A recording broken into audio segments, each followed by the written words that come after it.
அதிசயங்கள் செய்கிறவர் நம் அருகில் இருக்கிறார்.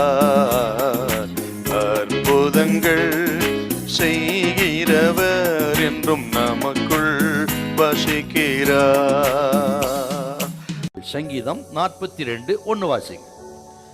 மானானது நீரோடைகளை வாஞ்சித்து கதறுவது போல தேவனே தேவனே என் ஆத்துமா உம்மை வாஞ்சித்து கதறுகிறது.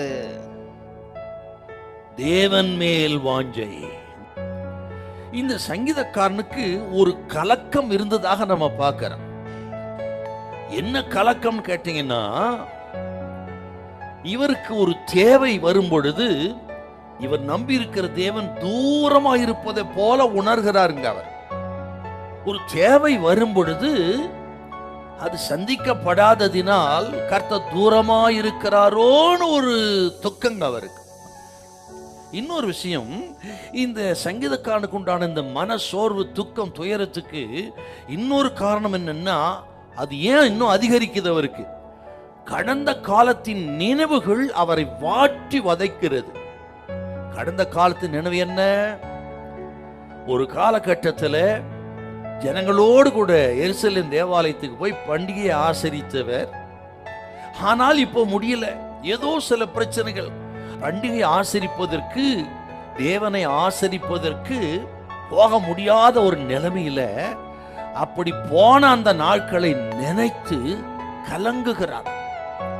இன்னும் கூட இவருடைய இந்த பிரச்சனைக்கு இன்னொரு காரணம் இருக்குதுங்க. அவருடைய சூழ்நிலை, நெருக்கம், பாடுகள். இப்போ மற்றவங்க பார்த்து என்ன பண்றான்னா, கர்த்தர் உன்னோடு கூட இருந்தா இதெல்லாம் நடக்குமா? இந்த நஷ்டம் வருமா? இந்த பிரச்சனை, துக்கம், பாடு வருமா உனக்கு? உன் தேவன் எங்கே? அவர் உன் கூட இல்லை என்று பரியாசம் பண்ணுவது, இதுதான் இவருக்கு இன்னும் அதிகமான ஒரு வேதனை, வருத்தத்தை கொண்டு வருகிறது. ஆகவே தான் இரவும் பகலும் எனக்கு கண்ணீரே உணவாயிற்று. இதை கேட்கிற அருமையான கத்திரி பிள்ளைகளே, உங்களை பார்த்து சொல்லலாம், பரியாசம் பண்ணலாம், அது ஒரு முட்டாள்தனமானது. பணம் இருந்தா கர்த்தர் உங்களோடு இருக்கிறார், அது இல்லைன்னா கர்த்தர் இல்லைன்னு சொல்றது ஒரு முட்டாள்தனமானது.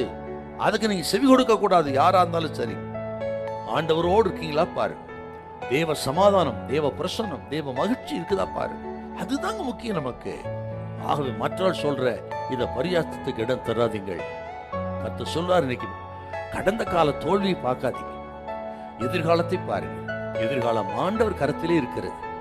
உங்களுக்கு என்ன தேவை அவருக்கு தெரியும். அவர் உங்களுக்கு முன்பே போகிறார், எல்லாவற்றையும் சந்திப்பார், கோணலான எல்லாவற்றையும் செவையாய் மாற்றுவார். ஆகவே அப்படி நமக்கு முன்னே போகிற நல்ல மேய்ப்பன் இயேசுவை பாருங்கள்.